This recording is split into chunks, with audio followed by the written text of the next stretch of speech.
That can't be right. Oh, but what if they're real after all? No, that can't be. Greetings, miss. Is there something that's bothering you? Oh, no, it's nothing. I'm Della Roche, the representative of the Fontaine Fishing Association. How can I help you? Oh, so you're adventurers. Oh, finally. Someone has heard my prayers. Paimon could tell you were really bothered by something. Don't worry, you've got 2 super experienced adventurers right here. We'll take care of anything and everything for you as long as you pay us a little bit of mora. Oh, you are exactly the helpers I need. See, the problem is that the fish around a fishing spot at Araneus have just all up and vanished recently. They disappeared too quickly for it to have been the work of human anglers. As the representative of the Fishing Association, I had planned to go and investigate the area right away. Right, but unfortunately, as the representative of the Fishing Association, there are a few other errands that I absolutely have to run. So you'd like us to investigate the spot for you? exactly, you're right on the Mora. So I thought I could delegate this work to you. Are you two some kind of prophets, knowing exactly what I was going to say like that? Or maybe like the oracles you read about in fairy tales. Yeah, we're just really experienced in this kind of thing, that's all. Well, I'm glad to hear it. I'll get a good night's sleep knowing the two of you are on the case. But don't we just need to investigate the missing fish? It really doesn't sound too difficult. No, you mustn't let your guard down. As the representative of the Fishing Association, I have good reason to believe that the fish have gone missing due to an encounter with the water imps. Yes, you're both Outlanders, right?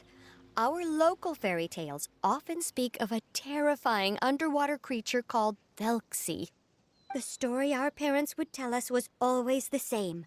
If we went to the water alone, then we'd be snatched away and eaten by a water imp called Thelxie. A child eating water imp? Did they tell you what it looked like? My father would always describe it as a beautiful, multicolored snake woman, while my mother said it had a handsome face. It's really strange, though, because you'd also hear other people describe it as just a chubby penguin with a deceptive appearance. Even though the tales vary regarding its appearance, everyone agrees that it's really dangerous. It lives in an underwater cave surrounded by pallid bones and uses its sensitive nose to track down lonely children who've lost their way. And once it finds a child, it uses its alluring singing voice to lure them into the water before swallowing them all. Pretty terrifying, isn't it? Sounds kinda scary. But isn't that pretty normal for a fairy tale? After all, those kinds of stories are usually made up to help keep children away from danger. But what if the fairy tale was inspired by a real-life tale, just like how a water vein always has a source?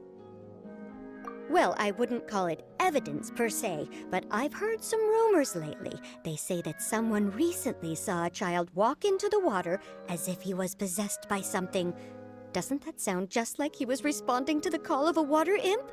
So you mean someone really got eaten by a water imp? It's all hearsay, so it's hard to confirm. But still, they all say this happened on Araneus. That's no laughing matter if you ask me. Both the Opera House and the Fountain of Lucine were built there, and the sources of many water veins can be traced to the island as well. Combine that with the mysterious mist, the huge tree with expansive underground roots, and the rumor that the fish apes on the island can understand human language. Is it really so shocking that an island so shrouded in mystery could harbor a terrifying water imp as well? Why does Paimon feel like you're pulling our leg? You're just piling on the rumors now. Still, if someone's really been hurt, then we can't just ignore the situation, right, Traveler? Oh, marvelous. Then I'll just mark the stretch of water on your map. Don't forget that no matter what, safety always comes first.